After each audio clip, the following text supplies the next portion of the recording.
Hello viewers. कहानी का नाम है अजनबी और उसकी लेखिका है अमृता प्रीतम जी। न जाने क्यों लोकनाथ को अपने जीवन की हर बात किसी न किसी जानवर की सूरत में याद आती थी। बचपन के कितने ही पल एक अधाई हुई बिल्ली की तरह म्याऊं म्याऊं करते हुए उसके पास से गुजर जाते थे। इन पलों को जैसे उसकी माँ ने अभी अभी दूध से भरी कटोरी पिलाई हो और उसके भूरे झबरेले बालों को उसके बाप ने जैसे अभी अभी अपने हाथों से सहलाया हो। लोकनाथ का छोटा भाई प्रेमनाथ अब नेवी में था, एक गहरे बदन का खूबसूरत सा नौजवान, पर छुटपन में वह पढ़ाई में भी उतना ही कमजोर था जितना कि वह शरीर से दुबला था। लोकनाथ जब उसे पढ़ाने के लिए अपने पास बिठाता था तो किताब के अक्षरों पर सिकुड़ी हुई उसकी आंखें कई बार अचानक सहम से फैलकर लोकनाथ का चेहरा ताकने लगती थी, और फिर जब लोकनाथ उसे दिलासा देता था तो जैसे मिन्नत सी करती हुई उसकी आंखें पिघलने लग जाती थी।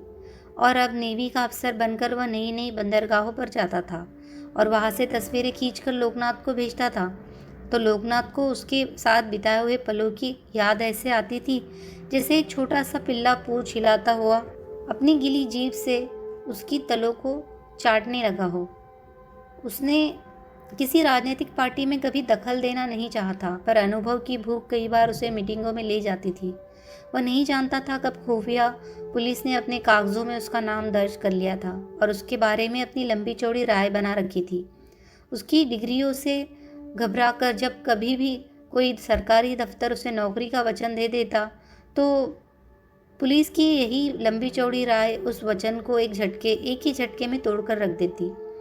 अब जबकि लोकनाथ एक कॉलेज प्रोफेसर था और अपने लिए उसने एक निश्चित स्थान बना लिया था, तो कई परेशान लम्हों की याद उसे उन चीलों और बंदरों की सूरत में याद आती थी जो न जाने कहाँ से आते थे और उसके हाथों को खरोचकर रोटी का टुकड़ा छीन कर ले जाते थे। सरकारी दफ्तरों की ढीली रफ्तार उसे केंचुओं सी लगती थी कि किसी भी काबिलियत के रास्ते में पेश आने वाली ईर्ष्या उसे सांप की तरह फुफकारती सुनाई देती थी। कईयों की ईर्ष्या और जलन को उसने अपने शरीर पर झेला था, भैंसे के सींगों की तरह। अपने सगे संबंधियों के फिजूल उलाहनों और रूठने के पल उसे अलमारी में घुसे चूहे मालूम होते थे जो कीमती कागजों को कुतरते चले जाते हैं। लोकनाथ को अपनी बीवी बहुत पसंद थी। इस बीवी को लोकनाथ का दिल कहता था कि उसने किस्सा कथाओं के इश्क से भी ज़्यादा इश्क किया था।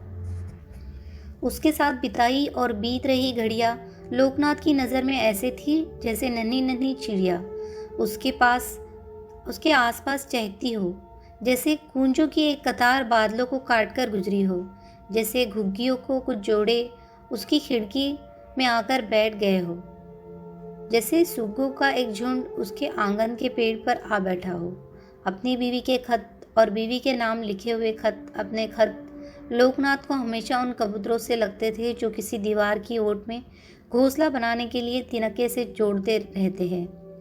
विवाह से पहले लोकनाथ अपनी बीवी को उसके जन्मदिन पर एक किताब भेंट किया करता था। विवाह के बाद हर साल उसके जन्मदिन पर उसकी होठ चूमता था और कहता था, मेरी उम्र का यह साल एक किताब की तरह तुम्हारी नज़र। इस तरह लोकनाथ अपनी बीवी को अब तक अपनी उम्र के 25 साल 25 किताबों की तरह सौगात में दे चुका था। उसे यकीन था कि उसके जीते जी उसकी बीवी का कोई ऐसा जन्मदिन नहीं आएगा जब वह अपनी जिंदगी का कोई साल एक खुली किताब की तरह उसे भेंट नहीं करेगा। सिर्फ एक बार ऐसा हुआ। 22 साल पहले की बात है। एक सुबह लोकनाथ चारपाई से उठा तो उसका बदन तप रहा था। रात को वह अच्छा भला सोया था। गरी वाला एक केक लाकर उसने अपनी अलमारी में रखा था। इस बार न जाने कैसे उसकी बीवी को अपना जन्मदिन याद नहीं रहा था। शायद इसीलिए कि उसकी एक बहुत पुरानी सहेली कई सालों बाद उस दिन विदेश से लौट रही थी और उसने उसे मिलने के लिए जाना था। लोकनाथ ने सुबह अपनी बीवी को चौंकाने के लिए केक लाकर अलमारी में छुपा दिया था, पर सुबह जब वो उठा तो उसके माथे में जोरों का दर्द हो रहा था। बीवी के साथ उसने चाय भी पी और केक भी खाया और उसे चौंकाया भी। उसकी होठ चूमकर उसे अपनी उम्र का एक साल किताब की तरह सौगात में भी दिया, पर उसके बाद वह सारा दिन चारपाई से नहीं उठ सका। उस दिन वह सोच रहा था कि जो किताब इस बार उसने अपनी बीवी को दी थी, उस किताब का एक पन्ना उससे उसमें से फटा हुआ था। उस रात वह फटा हुआ पन्ना किसी जानवर के टूटे हुए पंख की तरह उसकी छाती में हिलता रहा।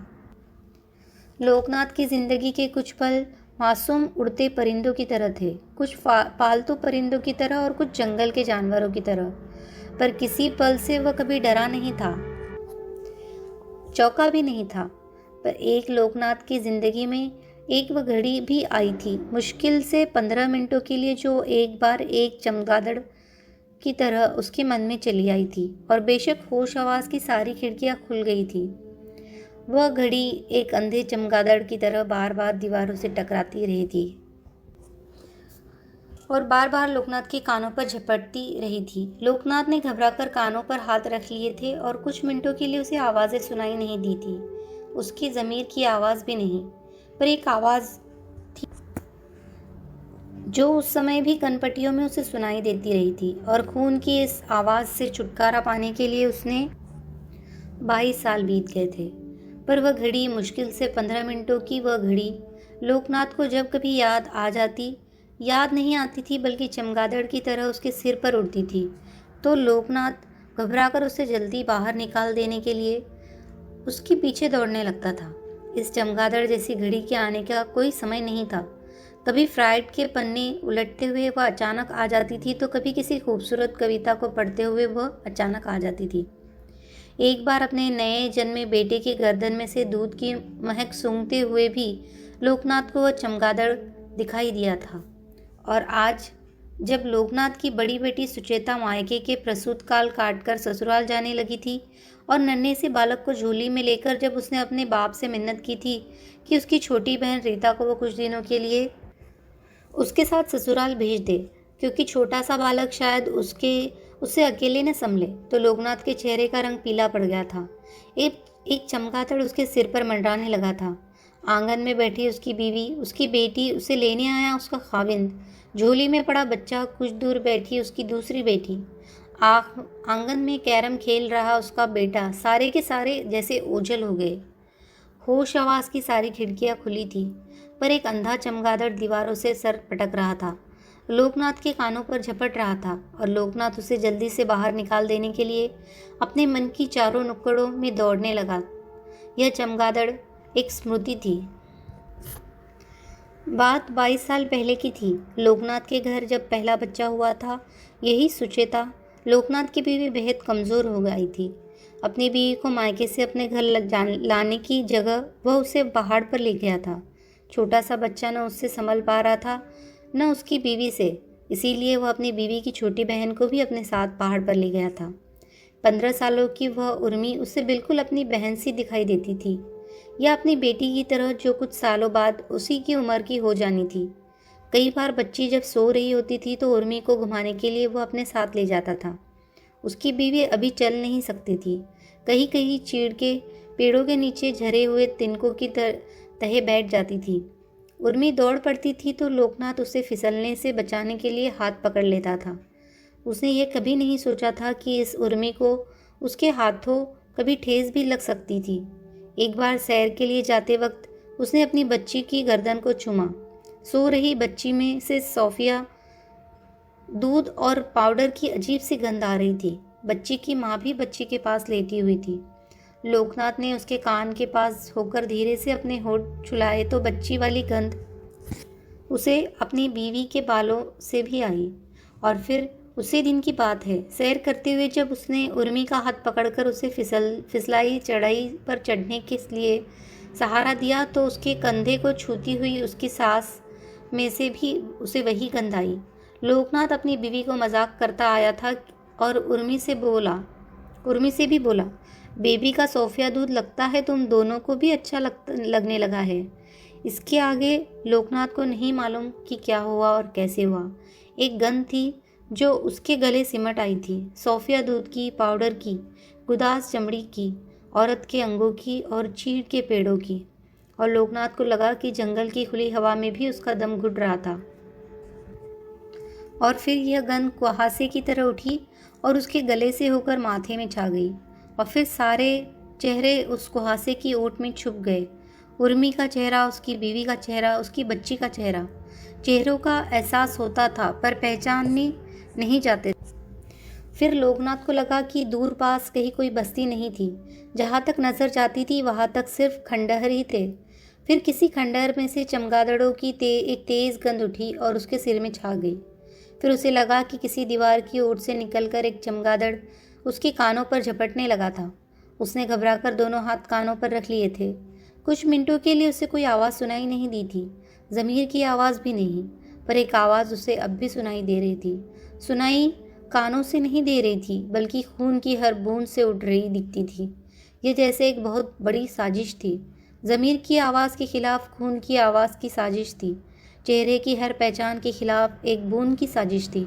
जंगल की खुली हवा के खिलाफ एक गंध की साजिश थी। हर आबादी के खिलाफ हर खंडहर की साजिश थी। लोकनाथ किसी की कोई साजिश न समझ सका। 15 मिनटों का वह समय जब उसकी उम्र से टूटकर एक अंग की तरह दूर जा पड़ा, तो लोकनाथ को लगा कि उसकी सारी जिंदगी अपाहिज बनकर रह गई थी। उस शाम जब वह घर लौटा, उसकी बीवी के कमरे में जो मोमबत्ती जल रही थी, लोकनाथ को लगा उसे मोमबत्ती की लपट उसके चेहरे की तरफ देखकर थरथराती हुई जैसे जल्दी से बुझ जाना चाहती थी। जब रात घिर आई तो अंधेरा लोकनाथ को अच्छा लगा। फिर उसे लगा कि ये अंधेरा उसकी छाती में घिर आया था। अंधेरे का एक टुकड़ा रात के अंधेरे से टूटकर अलग जा पड़ा था। रात का अंधेरा तालाब के पानी की तरह ठहरा हुआ, जिसमें से एक गंध उठ रही थी। उस रात लोकनाथ को कितने ही ख्याल आए। उसे लगा कि वे सारे ख्याल इस तालाब में तैरते हुए मच्छरों जैसे थे। दूसरे दिन वह पहाड़ से लौट आया था। उर्मी को उसके माँ बाप के पास छोड़ आया था और फिर उर्मी का उसके विवाह के दिन एक बार भरे आंगन में मिलने के सिवा वह कभी नहीं मिला था। यह एक माफ़ी थी जिसे वह सारी उम्र अपने को गैर हाजिर रखकर उर्मी से मांगता रहा था।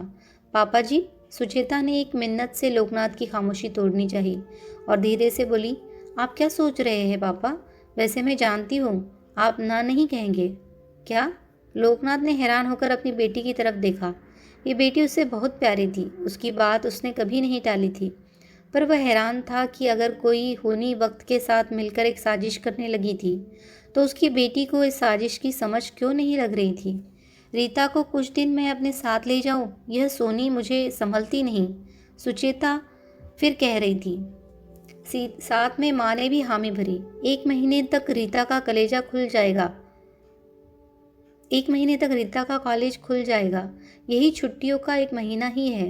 1 महीना ही सही, राजेंद्र भी जोर डाल रहे हैं। राजेंद्र बड़ा होनहार है, लोकनाथ को ख्याल आया और फिर अपने जवाई के चेहरे की तरफ देखते हुए उसे लगा कि कोई होनी एक पागल कुत्ते की तरह इस अच्छे लड़के को काटने के लिए तिलमिला रही थी। वह तनकर खड़ा हो गया, ऐसे जैसे वह उसे पागल कुत्ते से बचा सकता था।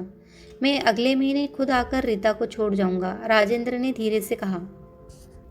नहीं, बिल्कुल नहीं, लोकनाथ ने जरा सख्ती से कहा। सबने घबराकर पहले लोकनाथ की ओर देखा, फिर एक दूसरे की ओर, ऐसे जैसे उन्होंने लोकनाथ की आवाज़ नहीं सुनी थी, किसी बड़े अजनबी की आवाज़ सुनी थी।